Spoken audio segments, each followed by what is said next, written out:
I see so much creativity and practicality in the gardens that I visit. And in all gardens, landscaping is number one. But it's not just about the functional elements, the paving, the retaining walls, the steps, the raised beds.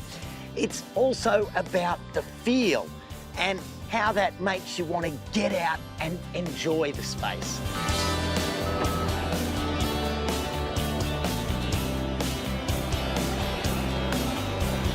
I'm at a landscape supplier's in Sydney's north, and this is the business end of beautiful gardens. We're here to explore a few materials for use in the garden and tips for landscaping at your place.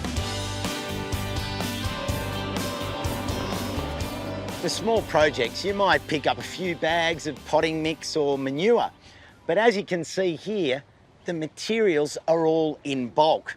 There's garden soil mix, there's gravel and wood chip, and all of that is sold by volume. So if you have a large garden bed in mind, the first thing you need to do is a little bit of mathematics.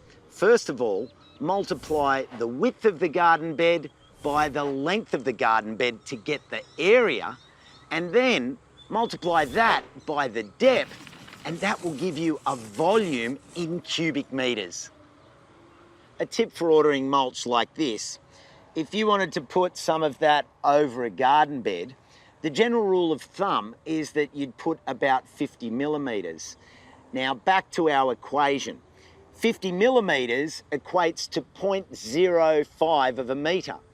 So if you multiply 0.05, your depth, times your length and your width, that will give you the amount of mulch you need to order in cubic metres.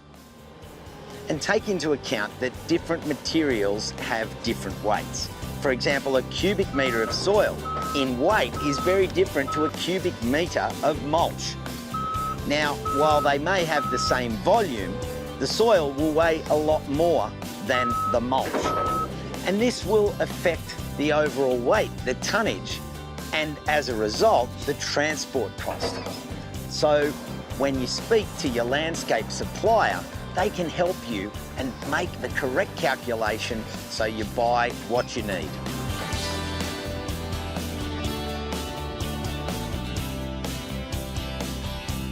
Timber is used in so many outdoor structures. There's pergolas, retaining walls, garden beds, decking. But the thing you need to ask yourself if you're going to use timber outside is, what do I want to use it for? Is it going to be holding back soil? Is it going to be buried in the ground so it needs to be more durable over time? Or is it purely decorative, such as an exposed beam? For consistency, the standard length of new timbers are modelled off the old original railway sleepers like these, 2400 mil or 2.4 metres. There's hardwood and softwood sleepers. Most of the softwoods you can buy are pine. Pine trees are quick to grow and harvest, which makes them, generally speaking, the cheapest option. When it comes to treated or non-treated, some timbers, like a lot of the pine, is treated with a chemical compound to make it more resilient to weathering, fungal and insect attack. Be cautious about using treated timber in your veggie beds or compost bays. Many of the treatments are toxic and can slowly leach out into the soil over time. And lots of old railway sleepers were also treated, so the best bet is do a little bit of homework. Hardwoods like eucalypts and rainforest timbers are slow growers. They take decades to build up the wood density that makes them sought after for their strength, durability and beauty.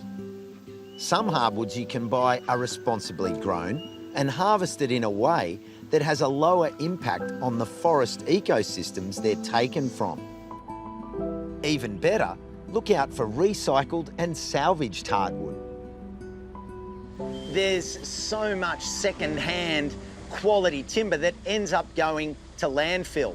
What you need to do is look out for online places like buy, swap and share pages. There's also specialist timber resellers that love that timber and don't want to see it go to landfill, and of course demolition contractors who have got so much they don't know where to store it.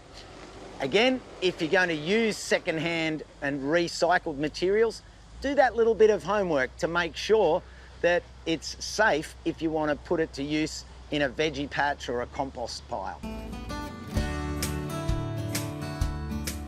Also, look out for locally sourced materials. Where I am, Sydney's built on sandstone, but in other places it'll be different.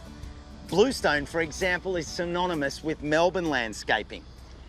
This rough, split sandstone flagging is lovely in gardens because it has that natural, unlevel feel about it. Of course, you can shape it a little bit yourself and break up the pieces on site as you build with it. But if you wanted to make a staircase or a nice flat courtyard pavement or a driveway, you can get this sort of stone perfectly sawn cut just like a brick or paver, and that way you get that effect of the sandstone. A little bit or a lot of landscaping can make all the difference in an outdoor space. Get out and get growing your landscape ideas this weekend.